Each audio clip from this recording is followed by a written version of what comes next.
사실 이제 오늘 지금 현재 우리 대한민국 농촌 현실을 본다면 이제 우리 교회가 있는 우리 지역은 그나마 환경이 좋은 편에 속합니다. 왜냐면은 아이들이 없는 농촌 지역들이 너무나 많기 때문에, 그리고 학교 자체가 없는 곳들이 많잖아요. 그런데 이제 그럼에도 불구하고 우리는 이제 이 교회 학교 부분에 늘 관심을 가져야 될 당위성이 있다고 생각이 들어지는데, 결국은 아이들이 없으면 미래가 없다는 것이고, 우리가 이 교회 학교 부분을 이렇게 이야기하는 가장 큰 이유는 결국 교회에 대한 미래, 우리가 복음을 전하는 선교에 대한 미래 측면에서도 중요한 요소가 있잖아요. 숫자적으로 본다면은 교회 학교에 대한 당위성이 의미가 없어지지만, 그러나 아이들이라고 하는 관점에 본다 그러면 교회 학교 부분을 단순히 어떤 틀로만 정해서 보지 말고 전체를 함께 우러나가는, 우리와 함께하는 공동체 측면에서 본다 그러면 이 아이들은 대단히 의미가 있다 생각이 들어집니다. 23년 전에 제가 이제 이곳에 처음 왔을 때만 해도 그것도 지역에 아이들이 좀 있었어요. 우리 지금 제가 관여하고 있는 학교만 해도 그때 아이들이 한 160명 정도, 이 정도 모였으니까. 근데 이제 그 컴퓨터 교육이라든지 피아노 교육, 특히 이제 컴퓨터하고 그 프로젝트를 가지고 파워포인트로 아이들을 이제 위해서 설교도 하고, 또 아이들하고 컴퓨터도 가르쳐 주고, 이런 여러 가지 것들이 아이들에게는 또 굉장히 좋게 보여졌는지 아이들이 계속 교회를 나오기 시작을 했고, 이제 그런 게 이제 한 85명 많이 나올 때 이제 이렇게 85명까지도 그 교회가 꽉 찼죠. 85명이면. 근데 확실히 그 교회 학교가 살아나니까 교회가 생동감이 돌고, 또 나이 많으신 어른들도 처음에는 아이들이 귀찮게 생각하더니 그래도 교회에 아이들이 뛰어다니고 움직이고, 그러니까 어른들도 영향을 받기 시작하고, 그게 이제 또 지역의 선교에 굉장히 큰 영향을 끼쳤다 느껴져요.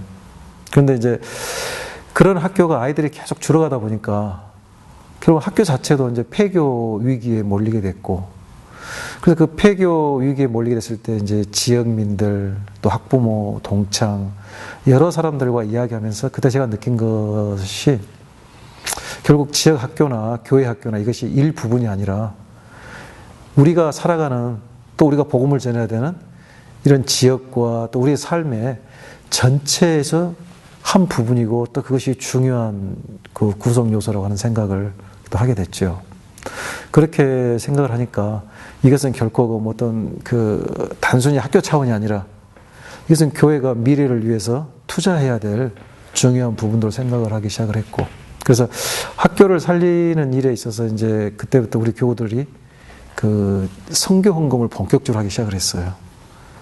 이제 학교를 위해서 차량 운영을 해야 된다든지, 또 아이들을 뭔가를 이렇게 우리가 지원해야 될 부분들, 그런 부분들을 위해서 이제 선교 헌금을 본격적으로 시작을 하게 됐고, 또 그런 선교 헌금들을 통해서 이제 또 예산이 확보가 되고, 그래서 이제 우리 교회에서 학교로 우리 교회가 운영하고 있던 공부방들을 이렇게 옮길 수가 있었죠. 특히 학부모들이 교회가 하고 있던 공부방을 학교로 옮겨달라고 요청이 아주 강렬했고, 왜냐하면 통폐합이 되다 보니까 모든 예산이 끊겨져 가지고 학교는 인건비만 나오는 그런 상황이었고, 방과 후 학교를 운영할 수 있는 형편이 안 됐기 때문에, 그래서 이제 교회가 하고 있던 그 공부방을 학교로 옮기면서 또 자연스럽게 아이들을 집에까지 또 태워줄 수 있는 그 차량 운행도 요청이 들어왔고, 결국 차량 운행은 또 할 수 있는 사람이 또 목사밖에 없는 상황. 그래서 제가 이제 그 일을 맡아서 또 하다 보니까 이제 아침, 저녁, 그래서 아침에는 한 1시간 정도 운행을 하고요. 오후에는 1시간 반 정도 운행을 합니다. 이제 오후에 1시간 30분이 더 늘어나는 것은 이제 아이들을 집에 데려다 주면서 이제 그 아이들과 바닷가에서 좀 같이 좀 이렇게 노는 시간인데, 사실 그게 이제 실질적인 교회학교 활동 시간이에요. 이제 그 아이들은 논다, 목사님이 우리하고 놀아준다 생각이 드는데, 저는 이제 뭐냐면은 그 아이들은 교회하고 너무 거리가 머니까 주일날 교회로 나오기가 어렵잖아요. 그러니까는 이제 제가 주중에 그 아이들을 위해서 교회학교 운영을 하는 거죠. 바닷가에서 바다를 보면서 하나님께서 창조하신 이야기도 좀 들려주고, 사진도 찍어주고 그런 과정 속에서 또 교회 같은 행사를 하면 그 부모들이 또 아이들을 교회를 또 다 보내주기도 하고 그러니까 우리 교회학교의 형태는 단순히 교회 내부에서만 움직이는 교회학교가 아니라 그 지역을 전체로 아우르는 그런 교회학교 형태가 되고 있죠. 그래서 지금도 교회학교 같은 행사를 할 때는 안 믿는 가정에서도 아이들을 다 보내주기도 하고 우리 여름에 이제 그 여름 성경학교 같은 걸 하게 되면 또 부모님들이 찬조도 이렇게 해주시는데 그 찬조의 액수도 상당히 많습니다.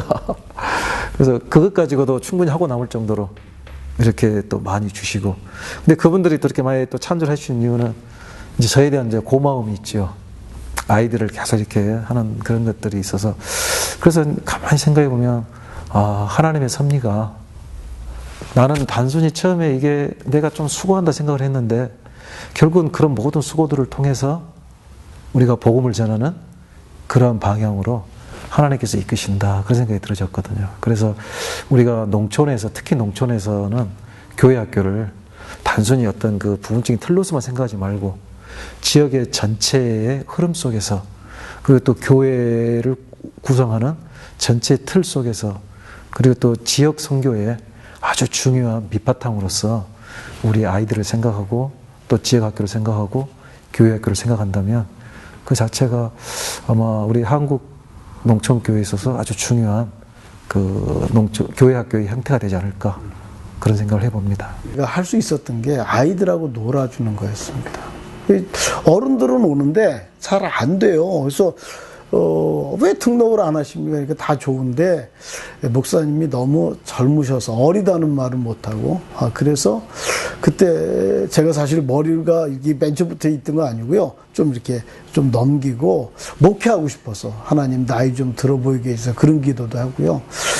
제가 가만히 보니까 예수님 만나고 나서 아이들이 잘 붙었어요. 그러니까 이게 내가 강점이겠다. 그리고 또 해보니까 아이들이 많이 붙고요. 그런 사역들이 시작되면서 그 저희랑 뒹굴었던 그 아이들이 지금은 교사들이 많습니다. 그러니까 그 아이들이 제가 했던 것처럼 아마 하는 것 같아요. 뒹굴고 같이 먹고 그러면서 자연스럽게 아이들이 조금 더 늘어나는 것 같습니다. 교회 학교가 안 되는 이유들을 굉장히 많이 말하는 것, 듣는 것에 아주 익숙해져 있어요, 우리가. 그럼 반대로 되는 건 없냐? 되는 건 없냐? 왜 그 생각은 못 하겠어요? 그리고 저는 교회 학교라 그러지만 이게 자꾸만 이렇게 어떤 이렇게 교회 학교 교사들 어떤 교회에 이렇게 생각하지 않고요. 한 사람이라고 생각합니다.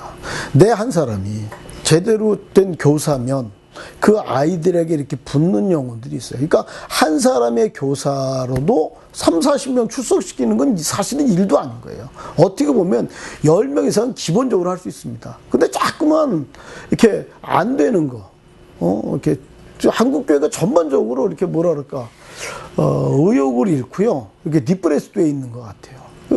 아니, 우리 이단들은요, 교회에 와서 막 전도합니다. 우리는 신천지 하나님의 교회 가서 우리 교회들이 전도합니까? 좀 될 이유를 좀 찾고, 얼마든지 가능하다. 예, 그런 것들을 좀 경험했으면 좋겠습니다. 교회 학교 그러면, 어떤 주일날 한번, 그 1시간, 그걸로 설교든 뭐든 다 끝내려고 하는, 경향들이 많이 있습니다.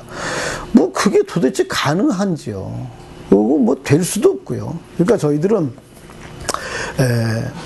토요일 날 모이면 교육자와 선생님들 또 아이들하고 같이 뭐 성경 공부를 합니다. 주일 날은요 설교를 사실 제가 해요. 그래서 공과 공부한다 그러면 제가 한 설교를 제가 이렇게 요약을 주보해 주는데요.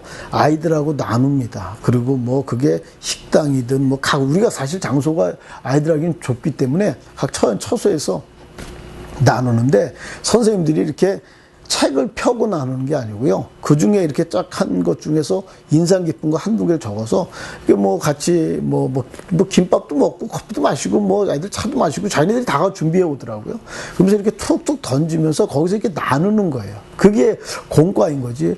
우리는 공과라는 게 꼭 책을 피고 해야 된다는 생각을 합니다. 그리고 월요일 날부터 저희는 아마 교사들이 다 아이들하고 그룹 카톡을 할 겁니다. 그러니까 그 안에 벌어진 일들을 다 알아요.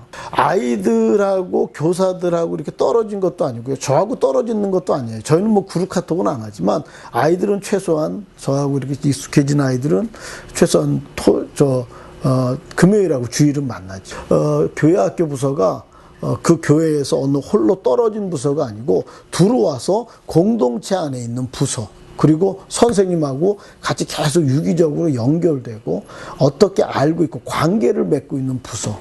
예, 그렇게 이해하면 될 것 같습니다. 이거 제가 그냥 한번 쭉 적었었던 건데요. 뭐 제가 어느 날 아침에 그냥 갑자기 생각이 나서 십계명처럼 적은 건데요.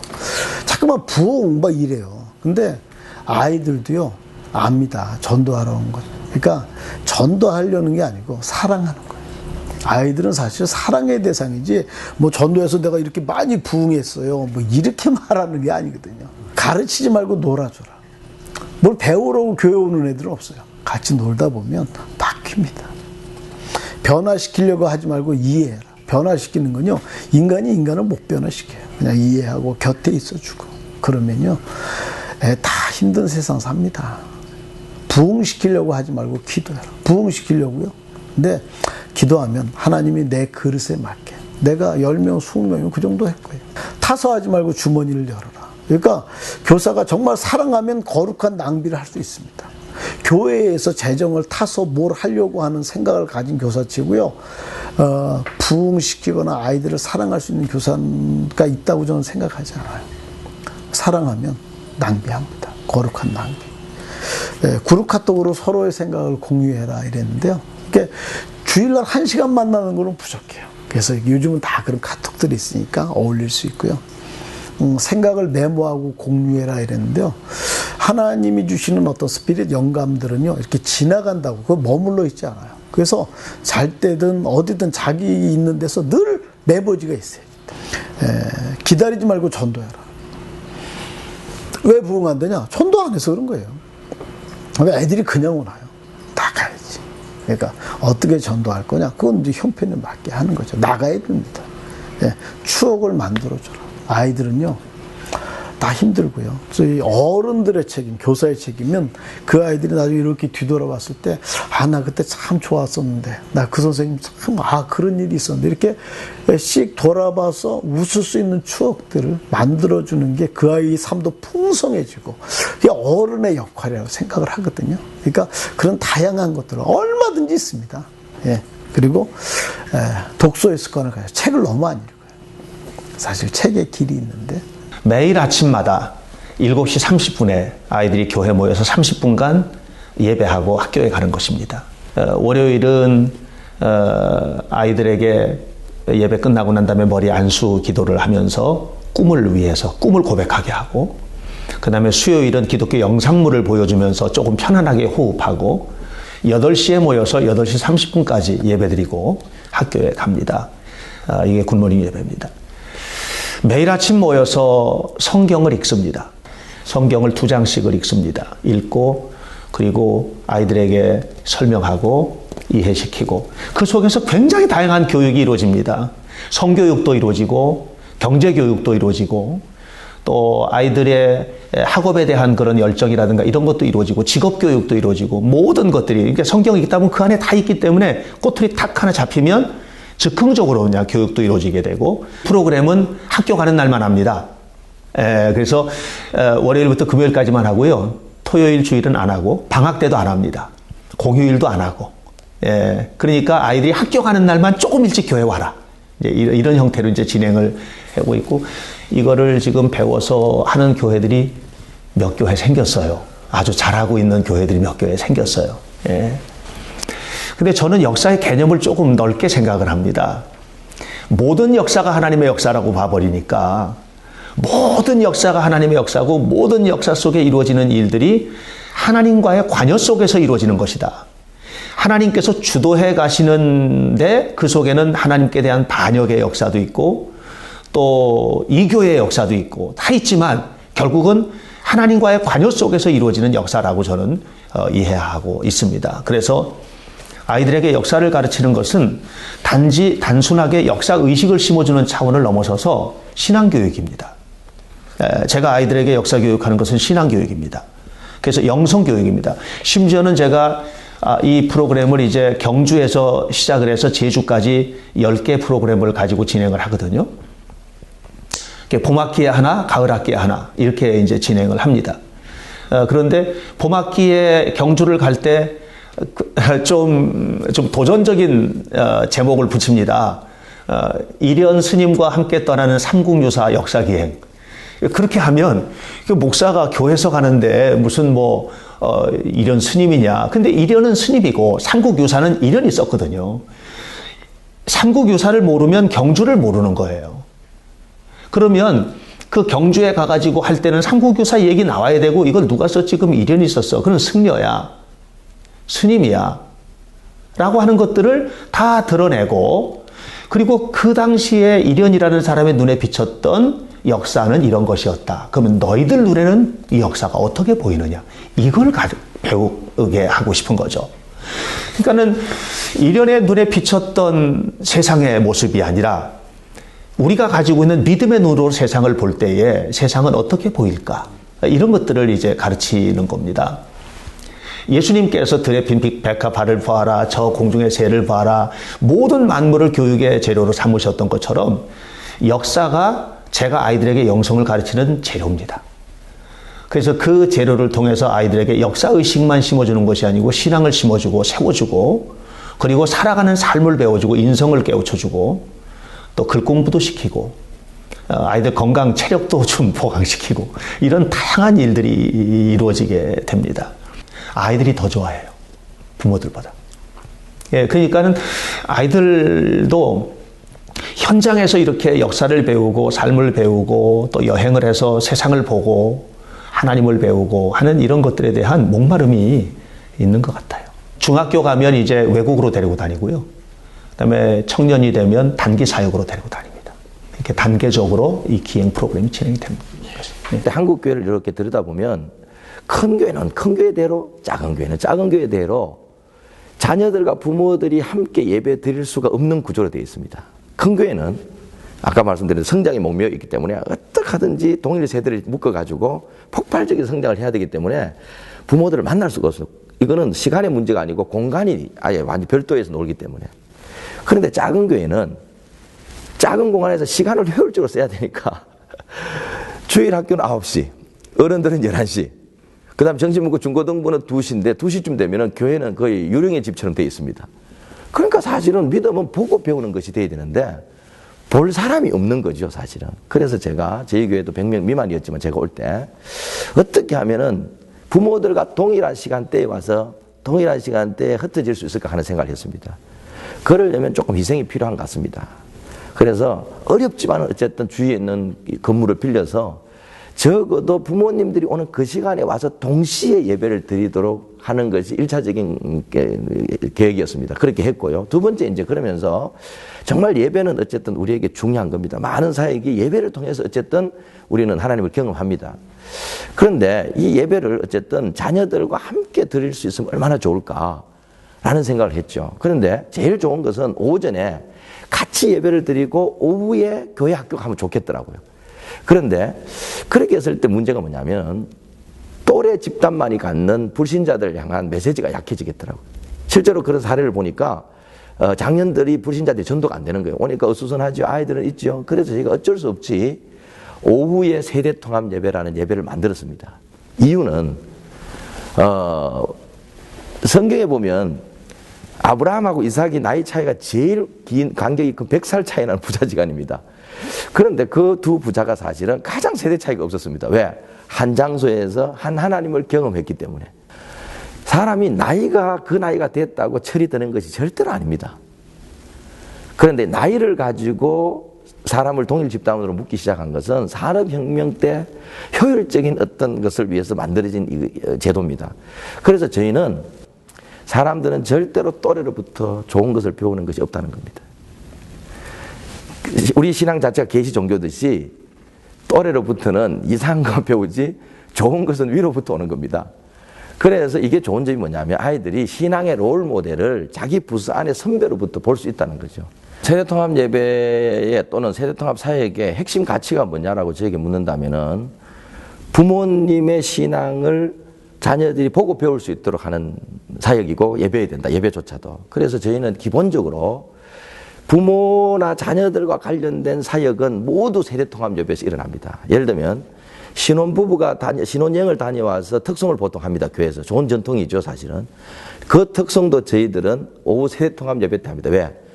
건강한 가정에 대한 그림을 보여주고 싶어서.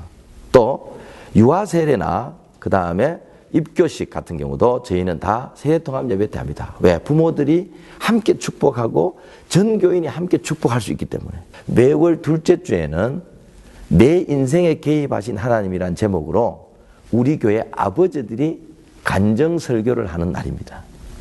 그러면 어떻게 하냐면 제가 이렇게 인생을 보면 어떤 분들도 쉽게 여기까지 온 분은 한 분도 없었습니다. 저희 교회 남자 리더들 가운데. 그분들에게는 충분히 하나님이 아니면 안 되는 순간들이 인생에 여러 번 있었습니다. 그것들을 꼭지점을 만들어서 하나님을 주어로 해서 간증문을 써야 됩니다. 한 20분 정도 읽을 수 있는 간증문인데요. 모든 주어는 하나님이어야 됩니다. 처음 예수를 어떻게 믿게 되었을 때도 하나님이 우리 어머니를 아프게 하셔서 아픈 어머니를 통해서 저희 집에 복음이 와서 이렇게 말이다. 우리 어머니가 아팠는데 옆집 권사님이 전도해서 이거는 하나님의 주권을 인정하지 않는 거죠. 그래서 저희가 원고 교정도 좀 해드립니다. 그리고 그 사건과 관련된 사진들을 저희가 주면 예배부에서 슬라이드로 만들어서 스토리가 있고 그 다음에 사진과 함께 가기 때문에 아이들이 지루하지 않고 아 저분이 그냥 처음부터 저렇게 멋진 분인 줄 알았는데 저분도 정말 우리와 같은 시간을 다 지나고 저렇게 고생해서 여기까지 왔구나. 이 좋은 점이 뭐냐면 아 믿음이란 것은 굉장히 실제적이구나. 또 누구도 고난 없이 여기 온 사람은 없구나. 그리고 하나님이 우리 삶 가운데서 여전히 개입하고 있구나. 나도 언젠가는 저런 분들처럼 되겠구나라는 것 때문에 그 윗세대들의 이야기가 아래세대로 자연스럽게 예배를 통해서 흘러내려가는 그런 효과가 있었습니다. 그래서 지금도 이것은 멈추지 않고 계속되고 있고 앞으로 기대는 반대로 아이들의 이야기를 어른들이 듣는 시간도 만들어 보려고 지금 준비하고 있습니다. 사실 사람들은 장애인 사역 그러면 이렇게 장애인들을 모아서 예배를 드리는 것이라고 통상적으로 생각하는 것 같아요. 그래서 이렇게 중대형 교회들을 보면 장애인 부가 있지요. 뭐 은혜부, 미랄부. 근데 제가 어느 날 하나님 앞에 기도하면서 성경에 보니까 장애인 부는 없는 거예요. 그냥 가난한 사람, 부자, 또 배운 사람, 못 배운 사람, 장애가 있거나 없거나 같이 예배 드렸지요. 그래서 저희 교회는 처음부터 장애인 부를 만들질 않았어요. 저희 교회는 처음부터 그 나이에 맞는 연령대에서 교육받고 같이 교제하며 같이 뛰놀 수 있는 그런 공간을 만들어야 되겠다 생각을 해서 저희는 장애인 부를 만든 게 아니라 통합주일학교를 만들었어요. 그래서 장애를 가진 아이들이나 장애가 없는 아이들이나 같이 예배하고 같이 훈련받고 같이 섬김받고 같이 도와주고 같이 배려할 수 있는 그런 공동체를 만들자. 그래서 지금까지도 각 연령에 맞게끔 들어가서 장애 친구들이 비장애 친구들과 같이 신앙교육을 받고 신앙훈련을 받고 있지요. 사람들은 장애를 가진 사람들이 교회를 오면 장애가 없는 사람들이 불편하지 않을까 이런 말들 많이 하거든요. 사실 근데 실제적으로 목회를 해보니까 장애인이 편한 교회는 장애가 없는 사람은 더 편한 교회예요. 더 구체적으로 말씀을 드리면 우리가 지금 운전을 하고 다니는데 오토차를 운전하고 다니잖아요. 근데 그 오토차는 원래 장애인용 차거든요. 근데 장애인이 편하니까 장애가 없는 비장애인은 더 편하잖아요. 마찬가지로 장애인이 오기 편한 교회는 비장애인이 오기 더 편한 교회지 장애인이 편한 교회는 비장애인에겐 불편한 교회가 절대로 아니라는 거예요. 그래서 저희 교회 성도들은 그런 부분에 장애인이 오기 편한 교회, 그렇기 때문에 장애가 없는 우리가 오기 더 좋은 교회라는 자긍심이 굉장히 강합니다. 교회를 개척하고 2년째인가 저희 교회 장애 친구들을 섬길 때 도대체가 예배가 되질 않아서 어떻게 하지 고민을 하는데 하나님이 이 친구들을 따로 모아서 교회학교 예배를 11시에 동시간대에 드려야 되겠다 이런 발상의 전환을 주셨어요. 그래서 그 장애아이 하나를 예배를 잘 드리게 해주기 위해서 투자를 많이 했죠. 그 당시에요. 교육관을 얻고 교육자를 확보하고 사실 그 당시에 그 정도 투자면 정말 대단한 투자거든요. 그런데 그 아이 하나를 위해서 장소를 만들고 그 아이 하나를 위해서 교육자 한 사람을 썼어요. 정말 부담됐어요. 그런데 그것이 이제는 저희 교회 전통이 돼서 11시에 동시간대에 영아부, 유치부, 유년부, 초등부, 중등부, 고등부 이 모든 예배가 11시에 동시간대에 진행되면서 저희 교회 강점으로 온 거예요. 지금은 온 가족이 같이 왔다가 따로 예배를 드리고 그 다음에 예배가 3시경 끝나면 온 가족이 다 같이 가는 그런 어떤 교회의 어떤 독특한 모습으로 저희 교회 하나의 트레이드 마크로 자리를 잡았지요. 그 하나를 섬기고자 했던 마음을 하나님이 이렇게 만들어 주실 줄은 정말 몰랐어요.